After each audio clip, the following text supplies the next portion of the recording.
পুচু অনেক ফ্যাট হয়ে যায়, তাই সে ভাবে সকালে উঠে মর্নিং ওয়াকে যাবে ও জিমে যাবে, তাই অ্যালার্ম সেট করে রাখে। ম্যাক্স ভাবে পুচুকে তার কাজে সাকসেস হতে দেওয়া যাবে না, তাই সে দুষ্টু করে অ্যালার্মটা অফ করে দিয়ে পালিয়ে যায়।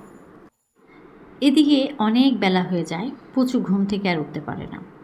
সে উঠে দেখে তার অ্যালার্মটা অফ ছিল।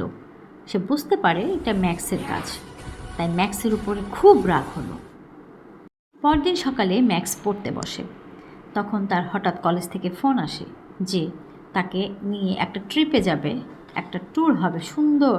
যা শুনে ম্যাক্স খুব আনন্দ পায়।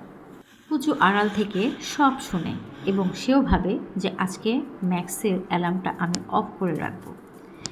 ম্যাক্স রাত্রে অ্যালার্ম ঠিক করে ঘুমাতে চায়। তারপর নিশ্চিন্তে সে ভাবে সকালে যাবে। পুচু এসে আস্তে করে অফ করে দেয়। সকালে উঠে ম্যাক্স ভীষণ কান্না করে, ভাবে আমি ভুল করেছি। ম্যাক্স গিয়ে পুচুর কাছে ক্ষমা চায়, বলে আমরা আসলে কারো কাজে আর বাধা দেব না।